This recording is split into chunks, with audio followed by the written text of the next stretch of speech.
Assalamualaikum warahmatullahi wabarakatuh. Alhamdulillahilladzi faddala bani Adam bil ilmi wal amal ala jami'il alam. Wassalatu wassalamu ala sayyidina Muhammadin khairil anam wa ala alihi wa ashabihil kiram. Amma ba'd. Dewan juri yang saya hormati, hadirin sekalian yang saya banggakan. Insya Allah pada kesempatan yang berbahagia ini saya akan membawakan sebuah materi dakwah yang bertemakan pentingnya ilmu agama dalam pondasi kehidupan. Hadirin rahimakumullah. Dahulu kala Nabiullah Sulaiman alaihissalam pernah ditawarkan 3 hal oleh Allah yang Maha Rahman. Wahai Sulaiman, kata Allah, kamu hendak memilih yang mana antara ilmu, harta, dan kekuasaan? Nabi Sulaiman tidak memilih harta ataupun kekuasaan, tetapi yang dipilih oleh Nabi Sulaiman adalah ilmu. Mengapa Nabi Sulaiman melakukan hal yang demikian? Lantaran dengan ilmulah Nabi Sulaiman akan mendapatkan harta dan kekayaan yang melimpah, kekuasaan dan kerajaan yang megah, perabotan yang mewah-mewah, sampai istrinya pun berparas cantik dan juga solehah. Alhamdulillah. Kisah tadi menggambarkan kepada kita betapa pentingnya ilmu. Karena dengan ilmulah kita akan mendapatkan kebahagiaan baik di dunia maupun di akhirat. Akan tetapi sebaliknya, tanpa ilmu kita akan menjadi orang yang sesat, menjadi orang yang jahat, bahkan hidup kita akan melarat sampai ke liang lahat.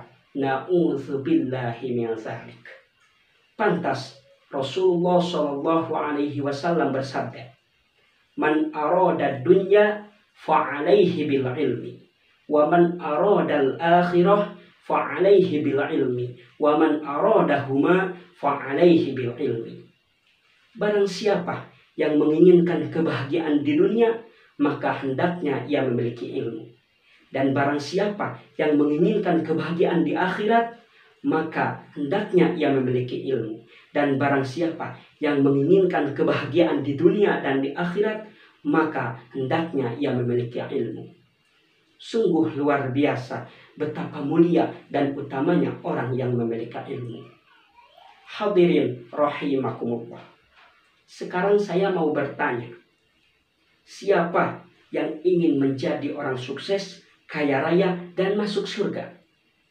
Pasti semuanya ingin, betul atau tidak? Maka dari itu, caranya cuma satu. Bagaimana caranya?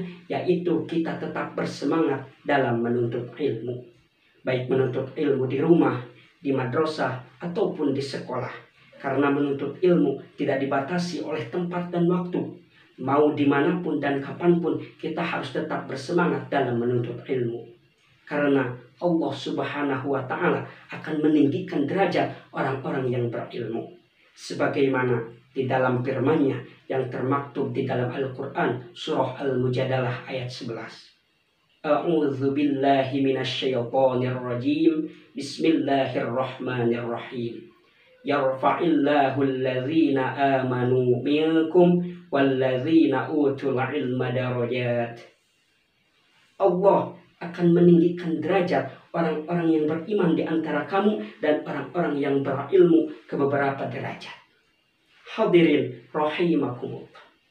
Ilmu sangatlah penting bagi seseorang dalam segala hal.